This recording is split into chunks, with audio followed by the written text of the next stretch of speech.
Okay. Hello, everyone. Welcome to a new episode of I Have No Idea, a podcast for everyone. Today, I have Manju with me today. Manju, welcome to the podcast. Hello, thank you. So Manju, I got in touch very interestingly, right? So I wrote to her on LinkedIn. I've been following her on LinkedIn for quite some time now. I'm very grateful that she said yes to having this chat with me. She is a life coach, but before we go deeper into that, why don't we give a quick introduction, right? Who is Manju the human? What's been your journey? What should viewers know about you at this point, Manju? Okay, so I'm basically an engineer turned life coach, and like every other normal child, who completes their 12th, you either become a doctor or an engineer. Yeah. So I chose to become an engineer because I was very scared of blood. So I chose to become an engineer. I completed my engineering. I had got into corporates. I worked there. I had family breaks, everything. But throughout my life journey, there was some factor which was missing, and I was constantly in search of it. Okay. And it was in that pursuit that I realized, I wanted to be working with people because people mattered most, that people bonding mattered most for me. And that is how I became a life coach. Okay. So why became a life coach is basically, I felt I want to transform people's lives through whatever little ways I could. Even as a child, this was something that always mattered for me. Okay. Being the reason for somebody else's transformation. So that is the essence of Manju. I want to be someone who can contribute to other person's life. Can I say that you are the new age guru? We used to have gurukuls and gurus who used to teach people how to live life. Essentially, you are the new age avatar of that kind of a phenomenon. Is that so? I don't look at myself as a guru. I always look at myself as the most easily reachable friend. okay? So when we feel, we are feeling totally lost and we want to speak out to someone, we usually don't reach out to guru. We call up our friend. Yeah. And when you feel, you are confused, you don't know what is the way out, you reach out to your friend. I want to be that kind of a reachable friend for people and then help them take their life forward. Okay. And how do you become a life coach for that matter? Do you study for it? Is there a certification for it? And you've done that a later part of your career. It's not that after engineering you started doing this. Yeah, right? yeah. What made you pivot in the first place? So what made me pivot was my life journey. Okay. So I had told you, like, after my engineering, I had, I worked in telecom industries. I was into telecom hardware maintenance. I was into telecom software maintenance. Okay. And after that, I had taken a break for my family reasons. Okay. My husband had moved to Zambia for his project. Okay. And a long distance relationship was not working out for me. So I said, I'll quit my job, and I moved to Zambia as well. So when I returned back from Zambia, I was pregnant with my first kid. Okay. And I thought, like, if you go and apply for a job, either way they're going to say you're going to go on a maternity break. I thought, okay, I'll rather utilize my time there. And I was enjoying my pregnancy. And after my first child was born, when he was about a year, I started looking for jobs. Okay. And unfortunately, it was back then, you were like, when you're a nursing mom, it is a totally different game. And even the company, it was 2 streets away from me. They refused to call me for interview because I was a nursing mom. And in telecom, you need to work in shifts. Okay. So they said, it is not easy for a nursing mom to do it. Let's not invite her. Which year is this now we're talking about? This was in 2009. It's like 2009, 2010. That open, they can tell candidates. It was not told to me. So it was told to somebody who referred me. Understood. Okay. So this person, he was my former colleague, and he had taken my resume to his manager, and they had told him, no, this is not going to suit her. Okay. And I told them, see, I can manage. It's just 2 streets away from my house, but still, it was long back. And then I was like, it's okay. If they don't hire me, it's their loss. And I kept moving on. And somehow, like, my husband had a very transferable job. He was a telecom consultant. So he moved to Nigeria for a project, and I went on to do my post-graduation. Okay. So, and after my post-graduation, I was about to land an offer in Pune, which is when he got an offer in Mumbai. Okay. So I said, again, let's put an end to this long-distance relationship. Let's move to Mumbai. I'll find something in Mumbai. Yeah. And it so happened, like, I was not getting the kind of offers I was looking for. And then I was pregnant with my second kid. Okay. It's after that, like, after my second kid, I went into my postpartum depression. That is when the essence of life started sticking to me. Like, I had always been that loving mom to my child. And I was no longer that version of mom to my elder son. Okay. Like after my younger son was born, and that was pricking me. Why? Personally, like I was kind of a child, like even if my dad used to stare at me, I used to panic. I used to be really scared. He doesn't even have to spank me. Yeah. He doesn't have to scold me. Even a stare Yeah. would get me frozen. So, and I felt like I was doing wrong to my child, by being angry. But by not, when you are depressed and when you are grumpy yourself, or automatically, no matter how good you try to control it, naturally spills out to other people around you. Yeah. And I felt, that vibe was not good. Like we had a very good bonding, but then that essence of, that happiness in our Yeah. bonding was missing there. Yeah. And that made me feel bad about how things were going on. And it was during that time I feel, I started working on freelance content writing as well, because writing is something I really like. That is like, my vent out space. Initially I was doing creative writing like for my blogs. Okay. And then I also doing freelance content writing. The creative writing part I was enjoying, blogging, story writing, everything was good. Yep. But the moment I started getting more projects from my freelance writing, I felt, like I used to get good reviews from my clients, from my managers, from my team leaders. But the moment you get that next project in your mailbox, I used to feel, oh no, another project. Okay. And I realized I was not enjoying this. So I felt somewhere something is missing in my life. Okay. And that stress of, wanting to get out of that bad vibes within yourself, Yeah. and rebuild that bonding with your children and your family. That is what pushed me into the personal development journey. Okay. So like I wanted to see why there was so much friction between me and my son suddenly. And that is when there was something called genetic brain profiling. It is Okay. a biometric assessment where you take fingerprints of an individual and you assess their personality, behavioral So traits. fingerprints. Yes. Oh, interesting. Okay. And it was suggested to be by my husband's manager. And it like we wanted to get it done for my elder son.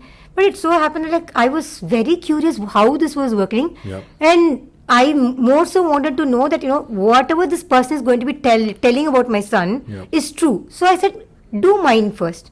And then you can also do my children's. And when I got it done, we realized it was a 6-page report. We had over an hour and a half of counseling based on the report. And my son and I matched in just 2 parameters. Wow. Okay, and I was a hardcore perfectionist. Okay. Now you get it. We were opposites. Understood. I was a perfectionist. He was messy, and I was trying to raise my child the way I was. Right. Now, when he was too young, yes, he's going to adapt, and as he grew up, he was finding it very suffocating. Right. And personal life challenges, professional life challenges, when all together mounts on me, I was not able to handle it. Understood. The moment I realized that this was the reason for our conflicts, that I was a totally different person, he was a totally different person, Right. and both of us were still right. That was the most important part for Yeah. me. And I realized, okay, I'll let my child be the way he is, I'll respect him for the way he is, and I'll start working on myself. So that is where my personal development journey started. And for over a year, I was constantly working on improvising myself based on the inputs it was given to me. Okay. And I found some amazing differences in me, the way our relationship blossomed, and I realized I wanted to transfer these benefits to people. So Understood. I flew down from Mumbai to Coimbatore to learn this profiling, and I started doing it, which is when COVID hit.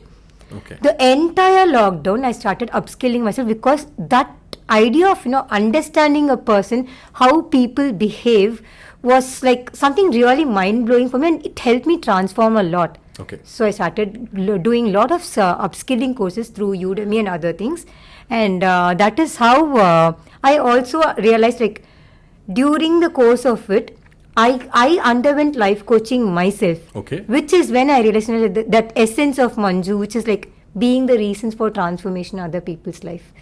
So that was something which was very, very important for me, and something that I could not compromise on. Okay. This is something we discovered during that life coaching process. And once I realized it, I said, I'm going to become a coach myself. And that is how I did it. So now that I've mentioned how I became a life coach, if you ask me, do we have to go through a certification? Yeah. you don't necessarily have to go through a certification to become a life coach. But when you do a certification, what advantage you get is you learn a lot of frameworks and tools which would be very handy in coaching a person. Okay. But it is still possible to coach others without a formal coaching certification. Now, talking about this, when we talk about cricket coaches or chess coaches, there's no certification. In fact, you don't necessarily have to be a grandmaster to coach someone to become a grandmaster. Certainly. Right? Yeah. But still, having a coach becomes advantageous because they help you see your blind spots. Yeah. And how do you overcome it? And a coach also knows like if they are really able to help you handle one particular issue or not. So sometimes if I have a client who comes to me with an issue which is not something I can work for them, I always redirect them to someone else.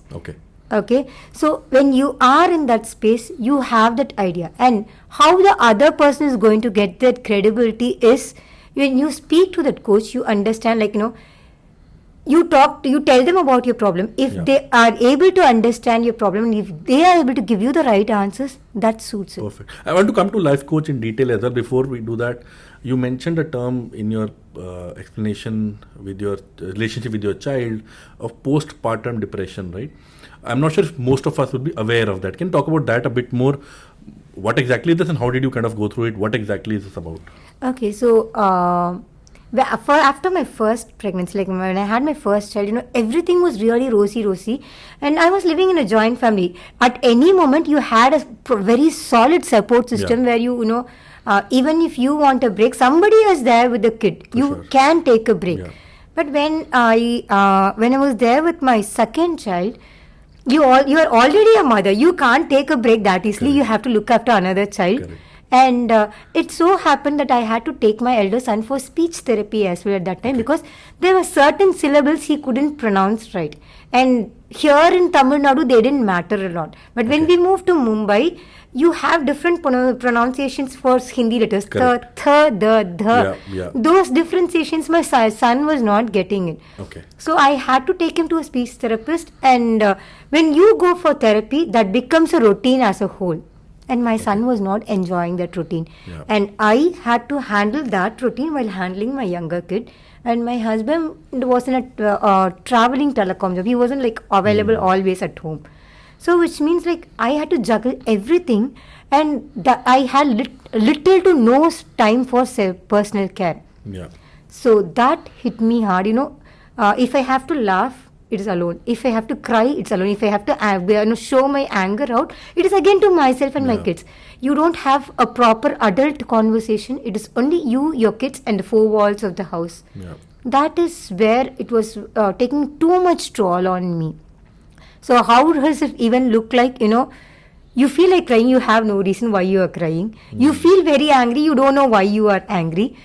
And even if you are happy, you don't know I'm not even sure if I've spent those days really happy. I like doing things for my kids. There was no question about it. But still, there was a time when I had to travel down to Chennai for an emergency and I had to leave my kids. Okay. Trust me, when I traveled, I felt like I was out of a prison. Wow. Because there was nothing I did for myself in that due course. Yep. Even if you are going to have a cup of coffee, it is in between the breaks that you get. Correct. Not when you need it, not when you are hungry. Yeah. So the entire way I was looking after myself was wrong, which was why I went into that stage. So even now if somebody comes and tells me, what is one mistake you did when after becoming a mother is giving no time for self-care. Okay. It is actually supposed to be the other way around. You look after yourself, and with that strength that you get from there, you look after your kids. Correct. And from there, you transfer that for the family and the rest of the world. But 99% of the mothers are living it the wrong way. You look after everybody in the family, sure. And you give the least preference for yourself. Yeah, what you're saying is so resonating with me. Sorry to interrupt. No issues. Because I have a 5-year-old, 4.5-year-old kid, and we are a nuclear family in Chennai. And we have a support at home in terms of a maid per se, but no family here. And my wife says exactly what you're saying. that for the last many years now, she doesn't remember when was her time when, and she works though she's not taken a break per se, but she's worked from home for most parts. Even Okay. before pregnancy also, and after pregnancy, mostly works from home. So for her to go out and have her own time is rare. She's very vocal about it, not as articulate as you in terms of postpartum depression, or maybe we've not understood that well. But she's very clear in the fact that, hey, I look different. The way I used to take care of myself is very different. I don't have any friends now as well. And she loves the kid maybe more than me as well, right? But it's very real what you're saying, and I'm experiencing it myself in our family as well. Yeah, the real reason is when mothers start talking about it, they feel they'll be judged by the fact that she'll see she's not even able to be Correct. happy that she's able to look after her kids. Correct. It's not like that. When you don't have a proper adult conversation with people, and when you're not doing things for yourself, you will never be happy, and it is a proven truth. Okay. The thing is, when we had those joint families, even the moment you feed your child and you nurse your child and you're done, the Yeah. child is going to be with someone and the child is safe. Correct. You don't have to be monitoring the child 24/7 where the child is doing, what is they doing. Yeah. But when you're in a nuclear family, everything is supposed to be done by you. Correct. That really takes a toll on people. Yeah, absolutely. In your that phase of life, Manju, and don't mind me asking this a slightly personal question, but did you blame either your spouse mentally or your kids ki, hey, because of, or your marriage, because of all the, I'm not working, since you're not working, maybe that's also a reason. Because of all these reasons I got married, I was not working, and then I had kids. Because of all this, I'm in this state where I'm not the same person I was maybe before marriage. I've lost a lot of things. In my friend circle, you move cities, you don't have a job. Was there a blame to external entity as well at that time? I should say 100% to be true. If I say I didn't blame others, it will be unfair. I blamed my husband, I blamed my circumstances, everything. I used to say, I've sacrificed so much for the Yeah. family, but nobody understands. My husband has never said, I want you to leave your job and come. Correct. Even now he supports me. No matter what I want to do, he says, you do it, Manju, we'll face it together. He's never said no. But at that point of time, when I was in my low state, when anybody is in that low emotional state, Yeah. we don't have the capacity to understand that, whatever is going on around us is because of us. Correct. And not because of them. Yeah. So yes, I was in the state where I was blaming people, I was blaming my circumstances, and wished things were different. So I used to have my college friends drop by my place and would say, Manju, do you know where you were when you were in your college, correct. and what you're doing right now? And that used to hit me hard. I said, it's because of my circumstances, and it's not something I've chosen to do. But later, during the course of my life, I realized, this was a choice that I made for my family. Because I grew up away from my parents. My parents were working in a different city. Okay. I grew up with my maternal grandparents. And I felt like I had an amazing childhood. My maternal grandparents, it was a joint family there.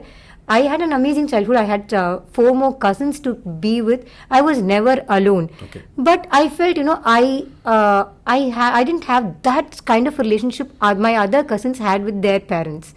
So I felt I didn't want my child to miss out on that. That was the only reason. Fair. I personally chose to stay with my child. Okay. Okay.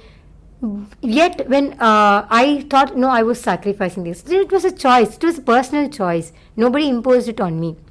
But then when I was going through a low phase, I felt, okay, this has been I had to do this. Yeah. The moment we put ourselves in a place where we say, I had to do this, I should do this, I must do this, we are giving away our power, and that is what was happening for me. So how did the change happen all of a sudden? It's the moment I started working on myself and started taking responsibility of my life. And in my case, it was more so because I wanted to be that right mother for my parent, Okay. for my child. Okay.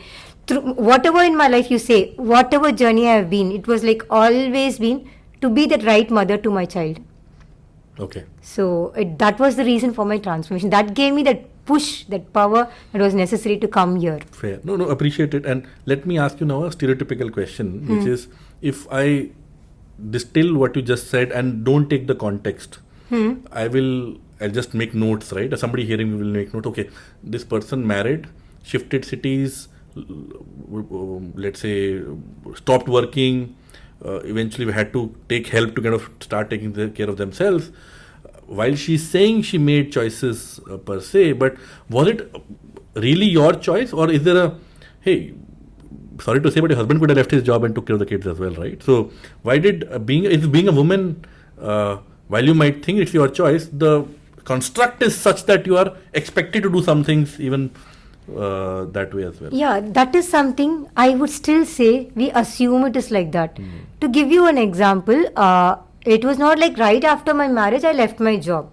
So after, and I'm not saying your husband is a great guy. I'm sure he's a great guy. I know. I'm just giving an example because I want people to understand this absolutely, context. It is a very, very important question. Yes, the societal norms say that this is supposed to be this way because for the fact that you as a mom are supposed to be nursing the child, for that factor it is better. But even otherwise,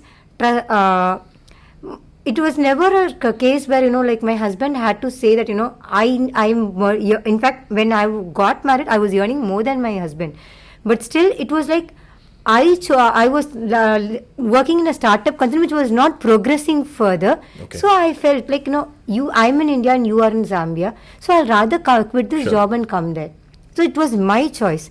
And my husband was okay with it. So he was never like, you see, if you quit now, what will happen to your career? He was never, if you want to work, you work. I'm fine with it. If you want to come here, we can take life from here as well. So he was always been that supportive. So that is the first question. Now coming to the second question, yes, the societal norms are this way. But has the societal norms changed for me now? I am the one supposed to be looking after my kids as per the societal norms. Correct. But right now, as we were we are talking on a Saturday afternoon, I'm here with you in the studio for an interview. My husband is looking after my kids. He's teaching my elder one for his exams. My elder one is going to be taking his model exam for his boards. Yep. And my younger one is sitting there doing his homework, and my husband is supporting there. If I say that, my husband, as per societal norms, people are not supporting. Yep. How can I even say like, I'm sitting here peacefully? I can never do that. Absolutely. No, appreciate. Great answer, by the way, Manju, right? Let's talk about that transformation journey then, right? How does you as an individual feel? Maybe we'll talk about life coach separately, but your feelings, your emotions, your self-confidence at the time of your lowest time in, let's say, 2015, 16, that time frame, and now today, right? How has you as an individual feel about yourself after this transformation?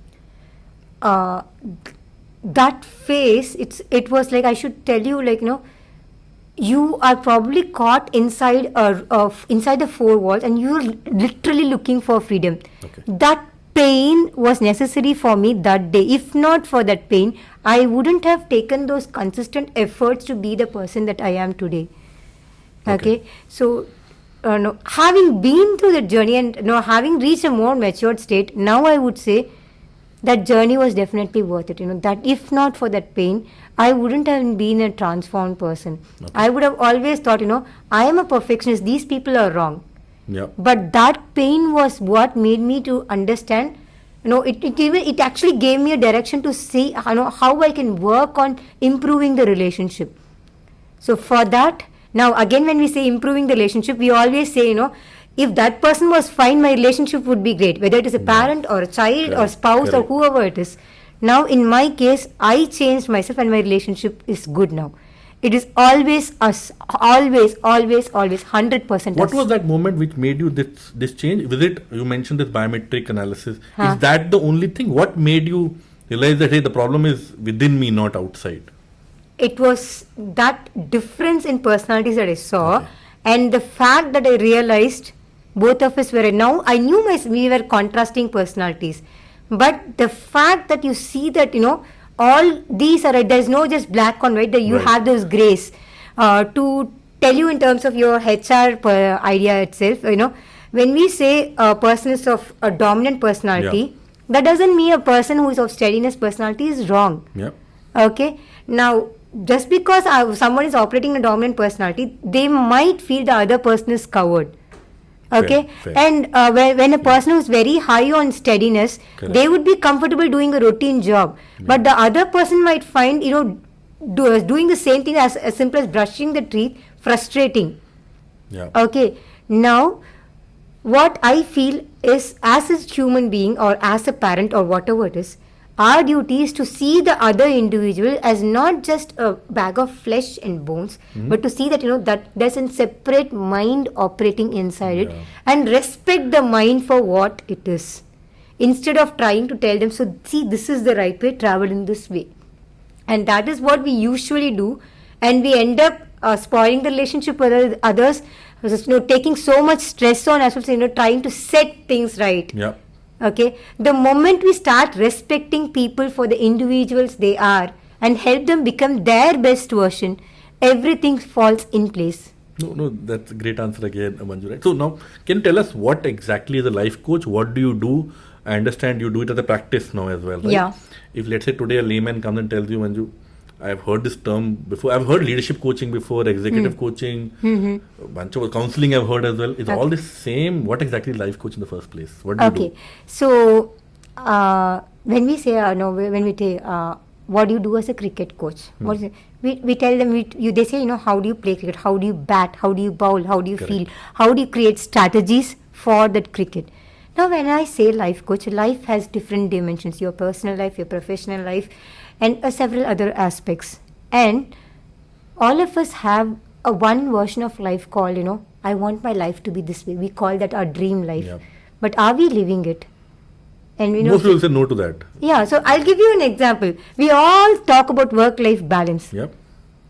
As we are busy talking about work-life balance, how many people take that actual efforts on a day-to-day basis to work towards work-life balance? So, I've had clients who come and tell me, Manju, I'm not having work-life balance, I'm not enjoying, I'm having a lot of stress and other Yeah. things. And I ask people, so if I have to meet you 2 years from now on the same date, same time, how do you think your life should be so that you can tell me your life is very, very happy? Yeah. 9 out of 10 times people give me only professional goals.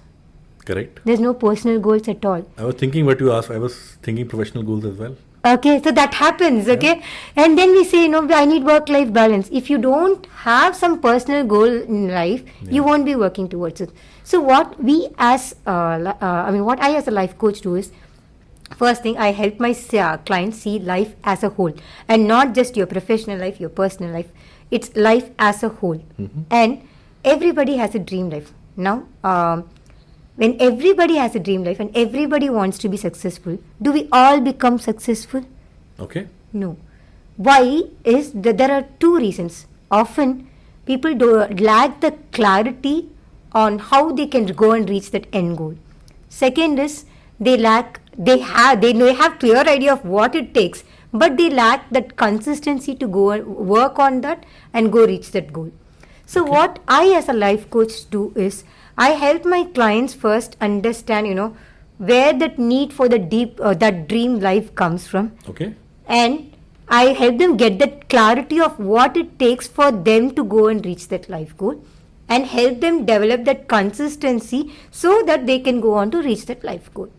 Okay, so it is like, to give you an example, so if I say, this room has to be set in one particular, say, Sure. 3 chairs this side, 3 chairs this side, it needs to be arranged always this particular way, so that the end result is in that given way. Okay. Similarly, for you to achieve a proper given setup of life, you need to develop certain habits which will help you to go and achieve that. Okay, so that is what we as life coaches do. So I help my clients develop those particular small changes in their lifestyles, their mindset, so that doing those things which they have always been avoiding, but still they need to do so that they achieve that dream goal, becomes easier for them and they go on to achieve. How do you do that? Let's say, is it through counseling? Is it through some workshop? Somebody has come to you and you're, let's say the same question, right? I don't have work-life balance and I want to achieve that. What is the method of is there some science behind it? How do you do it in the first place? Yeah, so first is, when I say clarity, is work-life balance has different meanings for different people. So, and personal goals and professional life goals as well.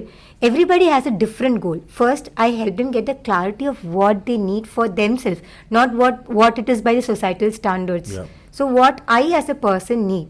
Once I understand that, I help them understand what all habits or what all thought process it takes to achieve that. Yeah. That is the first thing. That comes easier. The real trick happens when you have to start doing it day in and day out. Now, why do people stop doing certain things? They feel, when we do certain things new for the first time, Yeah. we feel, it is very odd. So imagine I'm giving you my wristwatch or my bracelet, and I ask you to wear it for a while. When you're wearing it for the first time, you feel very odd, and Correct. you keep rubbing it, and you Uneasy. just Yeah. So the moment we feel uneasy, what do we say? This is not my cup of tea. Correct. And we put it away. Nothing is our cup of tea until we learn and put it into our muscle memory. Okay. So what I as a coach do here is, I help my clients realize we didn't start walking the day we were born. We didn't start talking the day we were born. It all took practice. Yes, you will fall, but I as a coach will be there to pick you up. Yes, it is going to be difficult, but I as a coach I will be here to help you understand that you are not alone and you're supported, and it is still possible even though it appears difficult. That motivation, that accountability partner, that is what I do. Okay. And how do the science behind building up those habits. Now, I'm a very, very person who, I'm a kind of person who wants to understand the logic behind Correct. things. So how do you develop any particular habit? Whenever we do something we like, we feel like, okay, this gives me a sense of pleasure. I want to do more of this. Yeah. When we do something which we don't like, we feel, okay, let this be the last time that I even do this. Correct. Why? Because we have separate hormones getting released in our brain. Okay. Now, when my client has to develop a habit system, we hack the same system for them. Help them realize that, when you do something and you feel difficult, how do you get that pleasure hormones released so that you instead of avoiding this, you learn to do more of it and get that pleasure. So it becomes so ingrained in your life that the moment I say that I wake up in the morning, cleaning up my bed and brushing my teeth comes naturally for me. Nobody comes to reminds Yeah. me for it. Correct. Similarly, it becomes easier for a person to understand that this is a part of my routine and I will do it.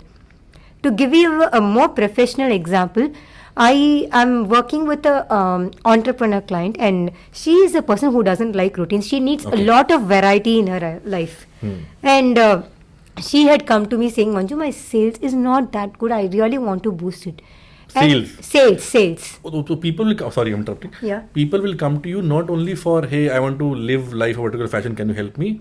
But business problem statements as well. For sales Yes. is not good, I'll go to a life coach. That can happen as well. Now, I also do business coaching as well. Interesting. So, Okay. in this case, she was like here for business coaching. Okay. But we are more connected. Like we had been knowing each other as Sure. a friend also. Sure. So she had like saying, she knew that she had to be more active on social media. She had to reach out to more people, but she was not doing it. So I was asking her, so what is stopping you? She said, Manju, I know I have to be active on social media, but it is very boring, Manju. How do you go and post it every single day? And then I said, I perfectly respect her, and I know her that she is a person who doesn't like routines at all. So in terms of your disc personality, S was her last. Okay. And I said, I totally respect it. But can you tell me what is the first thing you do in the morning? She said, obviously brush my teeth, get my child ready to school. Isn't that a routine? She said, yes. Do you feel it is boring? Sometimes yes, but not everything. Brushing is not boring for me. Yeah. And then I realized, see, there are certain things in life, we do it not because it is interesting, not because it brings a variety or spice in our life. We do it because it is discipline. Correct. Okay? Here, you need to understand where you will bring in discipline in your life and where you will bring in variety in your life. Trust me, today she posts 7 days a week on LinkedIn. Wow. That moment when she learned to differentiate between discipline and consistency, things changed for her. So when I work as a life coach, that mindset shift you need to develop is what I guide. When I work as a business coach, it's working purely on your business. Understood. Wanted to ask this question to you, and you mentioned social media just now. Good segue to ask that now as well. What is your view on social media in general? And then, since you are very active on social media, at least on LinkedIn, I've seen very, very active, right? Why do you do it? What's the purpose of doing it? Is it all vain? It's all shallow personality looking for likes and validation? What is the purpose of social media in the first place versus real human interactions? Okay, so I'll give you one thing. Okay, so why did you choose to wear a jean and a shirt today? Is any specific? You want an honest answer? Yeah. Jeans is routine. Huh? I am very bad in fashion and clothes, right? Okay. So after I think a year or two, I bought a shirt. I never Okay. wear shirts also. So I wanted to have put some money, bought a shirt. There's a podcast. Let's wear this nice new shirt. That's all. Okay. But yeah, that's the hope. But end of the day, wasn't it as your style of expression? Correct. So I wanted to at least project that I am this individual potentially. Okay, Yeah. so basically, everybody has something to say. Everybody wants to express something. The point is how we are going to use it. Okay, now if I'm going to say, see, I've applied nail polish and I show it on social media. See, I've done a nail polish. What am I going to get from it? Nothing. But if I'm going to, utilize my knowledge and share that to the world, we always say, if you have knowledge, A lot of people do that also, right, Manju? That- I know, yeah. but I don't blame, but that is also a form of expression. But I want people to realize that, learn to express better things. Now, let me give an example from another of my clients' life. Sure. Now, this person had come to me for her parenting issues. She said, her child was using cuss words. And she said, none of people in our family use it. And I'm not sure how the child is learning it. And it so happened that these people went to movies at least twice a week. And they watched all kind of movies, English movies, Tamil movies, Hindi movies, everything. Okay. And the child was picking up the language from there. Yeah. Now, if there is something is going on inside, there has to be a medium in which it is going to come out. Yeah. So if you want the output to change, you need to change the input. Okay. Okay, so if you're going to watch somebody putting a nail polish, I mean, again, if somebody is doing it as a profession, I totally respect it. I don't say it's wrong. But if you're just going to use that as a time pass, that is where the real challenge comes. Okay, just like social, I mean, we say, science is a two-edged sword, or science has boon and bane. Yep. Social media itself has its boon and bane. And I'll give you how social media has been a boon for me. Okay. When I started out as a life coach, and I was very, very, I'm like an ambivert. To people who are very connected with me. Ambivert means, sorry? Ambivert, in sense we talk about introverts and extroverts. Oh, okay. I was in between. It's like, within my close circle, I'm a very social animal. But outside of it, I'm very, very reserved. I take time to connect with new people. You're talking to me. You don't know me before this chat today. Now, this is like you are knowing, talking to Manju, who is after about 4 years of a transformation. Understood. Yeah. But before that, I was like this. Okay. So I used to take a good amount of my time to connect with people and open up with them. And so people used to feel, okay, probably she's arrogant, or probably she's, she doesn't like talking with people. Yeah. It's not like I like talking, but I didn't know what to talk, and I didn't know to start conversations. It was very difficult for me. And when you say you are starting out as an entrepreneur, you need to connect with people. How do you do business without connecting with people? And in my case, not even my neighbor knew what I was doing. I was that reserved a person then. Okay. And language was another barrier there. I didn't understand Hindi much. Okay.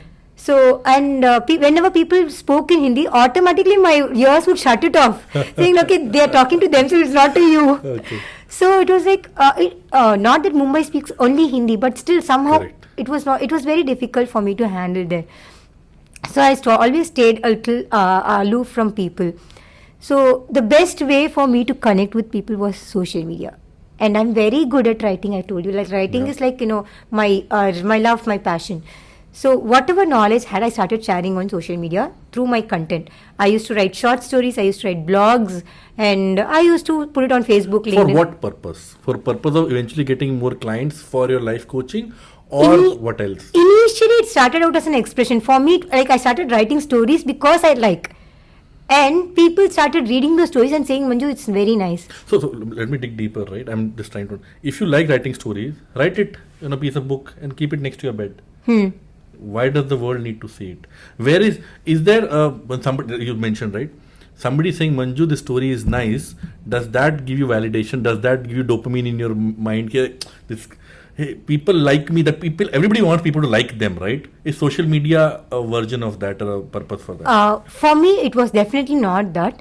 To be honest, I have lost several of my poems and stories in my rough notes and scrapbooks, which I returned in my school and college days. Not even like outside of my close circle, people didn't even know that I used to write a poem. Okay. I was like, I didn't feel like, I didn't feel a need to show it to anyone. If somebody borrows my notebooks and for writing notes, then they'll see every other page there used to be some poem or some story or some scribbling. And that is how people came to know I write. And why I started putting it on social media is people said they love reading my content. Okay. And I felt, okay, when people are enjoying it, let me write more. Does that give you confidence as well? Because when people say they like your work, one is obviously encourages you to write more. Is it also because of somebody who is maybe slightly inhibited, not very comfortable talking to new people, like you said, right? It's an easier option versus now going into public and write a poem for 10 people, I'll read out to them, versus I'll post it in a slightly more private setting in a social media. Nobody's going to see me writing it, whatever. Gives me a bit of confidence. People say, I like it. Now I can go and talk to some people about that poem as well. It's a way to move out of certain kind of shyness or inhibition. It definitely wasn't for me. For me, in my case, it wasn't that way because I have read out my poems and stories to a large audience as well. Okay. For me, why I started writing is like people, I wrote it. Why I put it up on media was basically people said, I like reading your content. Please share more of it. Even now, like I have a couple of people on my WhatsApp. If I don't put up my poems on WhatsApp status at least once in 2 weeks, I have people reaching out to me saying, Manju, you have not posted a poem for a week now. Okay. And I'm a person who doesn't watch status basically, but I have seen people are watching it. Right. And it's not like I do it regularly. Suddenly one day I feel like I want to share it in my status and I share it. It is not like I do it regularly, but still I have people who ask for it. Then I realize, okay, people are wanting it. Nice. No, that is how I post it. Fair. But then, now in case of my writing, yes, it was not in search of validation. If you turn on a music and send me on stage, I'll dance. It is not in search of validation. But if you ask me to do something that I'm really new at, and I really need that motivation that comes from the external validation, yes, it is possible that I might also look for validation. That is how people start with. Yeah. And that need for validation, how does all that come? Now, we go to our parents and tell, say for example, I want to do something really new and something really exciting. What is the first response we get? A no. Yeah. 9 out of 10 times. And I don't judge them. They want us to be safe, and I due respect to them, I said that is there. But the first answer we get is always a no. Correct. You go tell your spouse, if you have a proven track record of doing things that you commit to, they say, okay, do it. Otherwise, they would also say a no. Yeah. And out of our friends, 2 or 3 say, okay, come on, you can do it. So some might ridicule, and others might say no. Yeah. It is always the number of no's that we hear that wants us to put it out in some other place where you feel, okay, it is okay, maybe you should be doing it. You feel, maybe somebody out there Correct. is listening to me, somebody Correct. out there is thinking like me, Yeah. and, they can understand my perspective. That, why do they want that somebody to understand their perspective? People want that sense of belonging. Yeah. No sounds like a rejection. Man is a social animal, they cannot stand the rejection. So we always feel, I want somebody who thinks like me. Yeah. That is why, people put up on social media and see if, maybe say for example, I had a teenage client who came to me and Okay. she was like, Auntie, I want to look thinner. I said, okay, good. Are you doing something about it? No, see, I'm not doing really anything about it, but people are teasing me because I look fat. Okay. So how is that a problem, I asked. Auntie, I know it. See, people body shame. I know all that, but somehow I'm not able to handle all this. Then as we dug deeper into the conversation, we realized the child had fear of talking to people. She felt if she was more thinner and slim, she would look more beautiful, and Okay. if she was beautiful, people would come and talk to her by themselves. Okay. Confidence was an issue. Exactly. Okay. So it was like, that is why she started, doing things which would make her feel, make people like her. That is how people pleasing starts. We feel, okay, if I'm this way, people are not liking me. Maybe Yeah. if I do something else, Yeah, people yeah. might like me. Like how Kajol did in Kuch Kuch Hota Hai. Rani is dressed doing up this way. If I do Correct. this Dress way, up like her, yeah. that is what we end up doing. That is how people lose their originality. That is how people get lost in the crowd. It is all for a sense of belonging and sense of respect. Yep. That is what people are looking for in social media, but in the due process, it is only the dopamine shots that they are getting. Now, having known the science here, how do you shift it? Yep. Everybody is good in something, okay? American psychologist Howard Gardner, he says, intelligence is not just about math and science. Intelligence is not just about speaking in, good articulating capabilities. There are 9 different intelligences, and all of us have all these 9 different intelligences within us, but at varied intensities. Yep. And whichever is above average, that is something that you are good at, and you can pick it up easily as compared to others. Whichever is less than average, you need to put more efforts as compared to others to build up that knowledge. Now what we do is, we see where we are lagging with respect to others and try to push ourselves from here. Instead, if I am having, if I have good kinesthetic intelligence, and I should go and show the world how all you can go on to use it, then I am actually sharing my knowledge and my wisdom to the world for them to pick and learn from me. This is so relevant, and I so relate to it. Both the example, I think one about social media as well. I have not been social media active. If I ignore this year, for the last 10 years, I've not been social media active at all, across all social medias. This year, early start of this year, I started, okay, let me start small attempt of trying to share my thoughts on LinkedIn. And then that was interesting, gave me some confidence, gave me some likes, but this is nice. Then I started speaking, some speaking engagements came in, this podcast came in, just all progression towards what I say is valuable to some people. That magnitude of the number doesn't matter. It's okay. Somebody is there who's happy to listen to me, and then let's keep going forward. So that relate to it in social media. That second part as well about that girl example you gave, right? Teenage girl. My assumption is all of us have some deep dark insecurities. Exactly. It could be my skin color, it could be my height, my weight, my language, my accent, how much money I have, everything for that matter, right? So for me also, similar to yours, for post my schooling, and let's say till my 4 or 5 years of work experience, so let's say about a decade in between, I've been extreme introvert. I couldn't speak to people. I've been studying in similar again language as well. I've known Punjabi all my life. Didn't know Hindi. Forgot about English. Didn't know Hindi much. Couldn't speak in Hindi as well. And then went to MBA. That changed a bit. So went to a different part of the country in terms of MBA. That helps as well. So a button switched in me maybe a few years into my experience that hey, chuck it. I want to do what I want to do. I'm not ashamed of myself. That was the core as well. That it is not about I am different.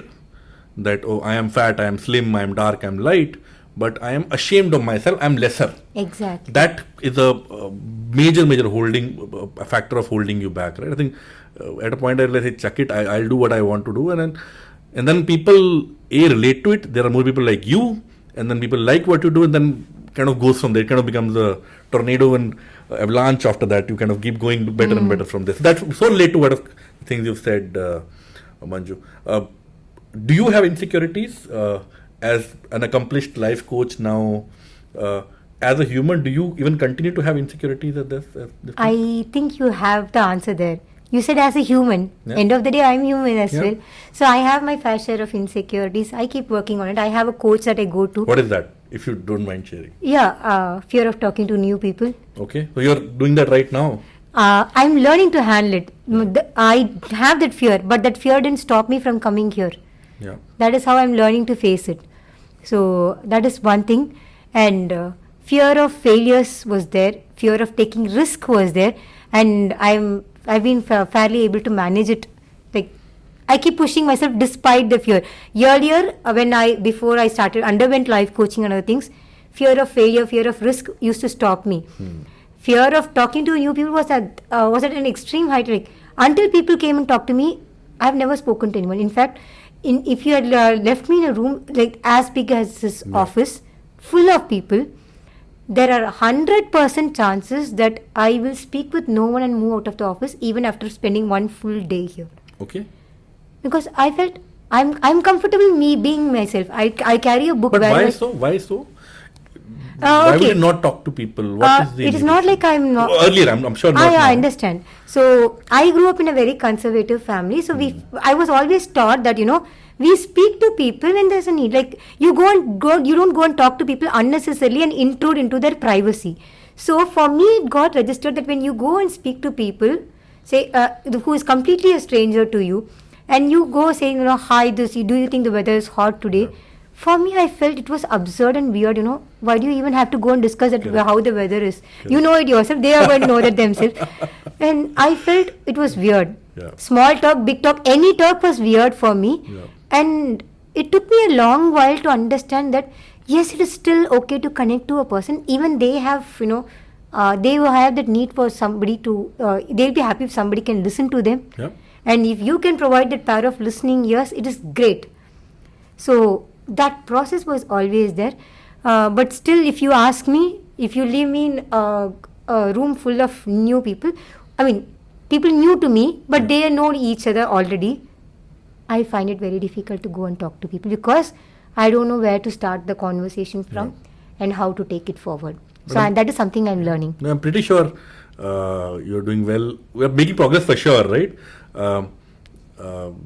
Today, when you came for this conversation, you've been nothing but pleasant and polite and really appreciate it. Why do you say yes to this podcast at all? I didn't expect a yes, by the way. Let's be honest. Oh, okay. Because for the first 4 episodes, this is the 7th one now.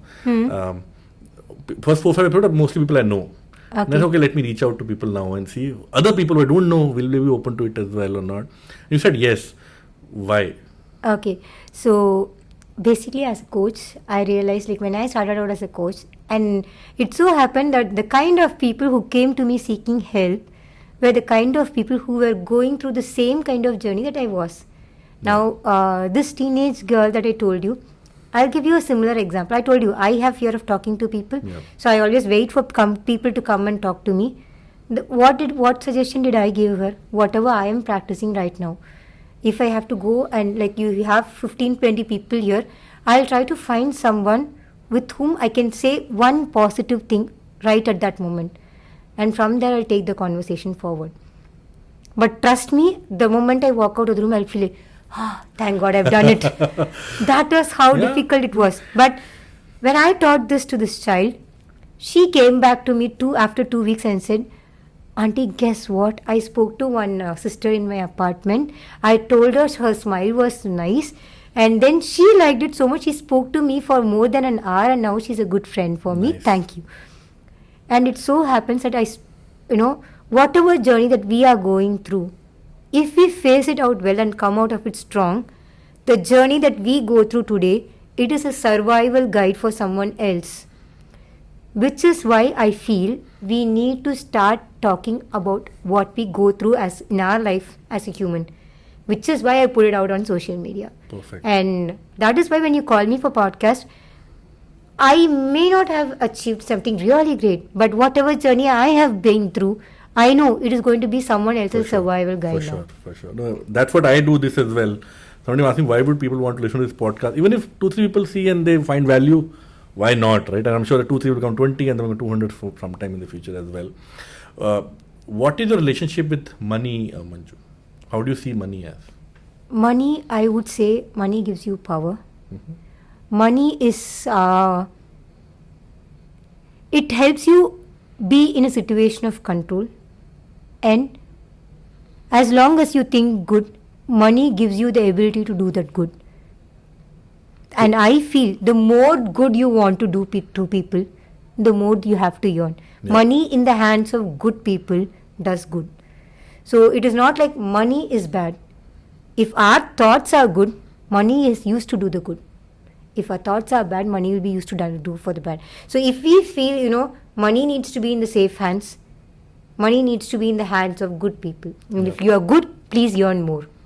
That's what I would say. Fantastic. I've seen people who actually are scared of earning more money, because I think many cultures, more money is vice, more money is ill, right? It's bad. Bade log, Amir log in Bollywood movie, any movie, it will not now. In early 2000s, 90s, the hero was always a worker, somebody who's not so well off, and the villain will always be a rich guy. So being rich has always been looked down upon, at least initially, right? Exactly. Do you think it's a problem?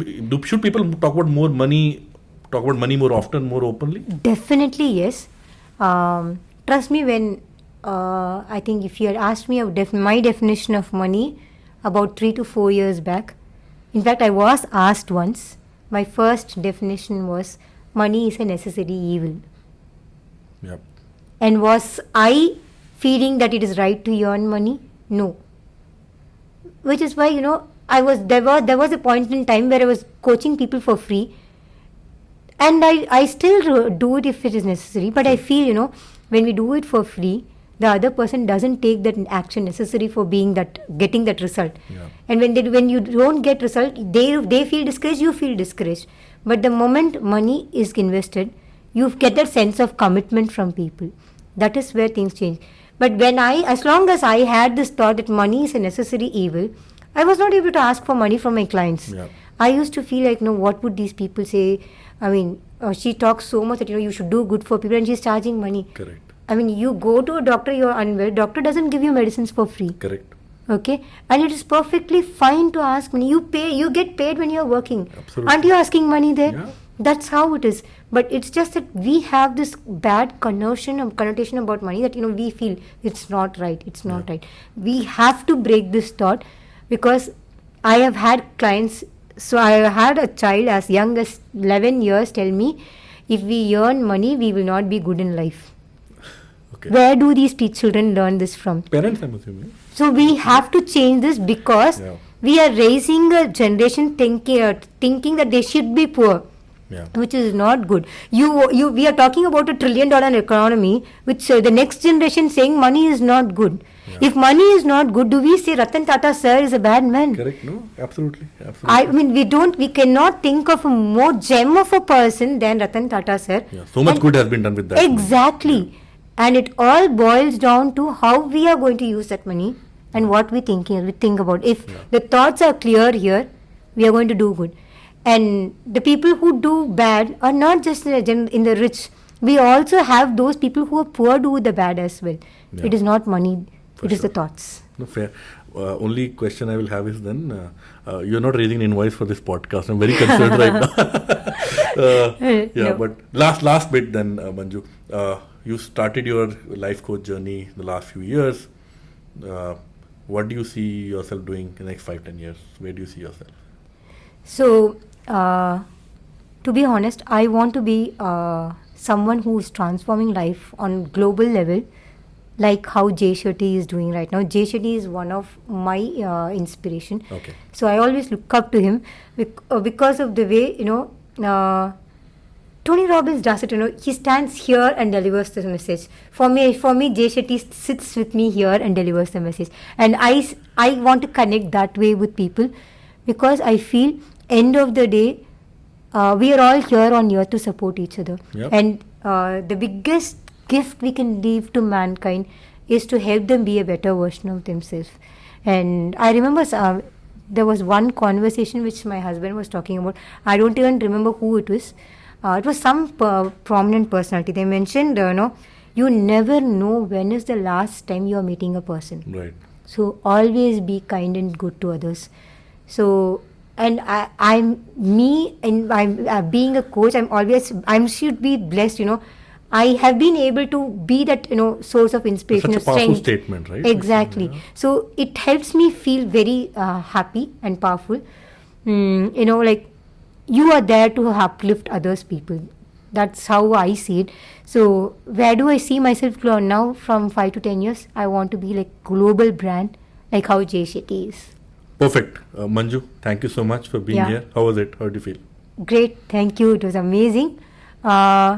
It was nice to look back on things that brought me here. And there's one thing I always say: pain is what gives you the strength to be where you are. And today you asked me a question: would you feel, the journey that you went through? Would you ever feel, I shouldn't have gone through it? Now, if you ask me, I mean, nobody has ever asked me this, so I've never thought of it. Now, if you ask me, like all people who reach that grades, I'm also saying that pain was necessary for me to be here, and I will not actually compromise it for anything, because to be here is, I feel very special and fortunate, for blessed, and to feel that sense of blessing, I had to see the other side as well. Perfect. On that note, Manju, thank you Yeah. so much. Fantastic talking to you. Thank you. Thank you.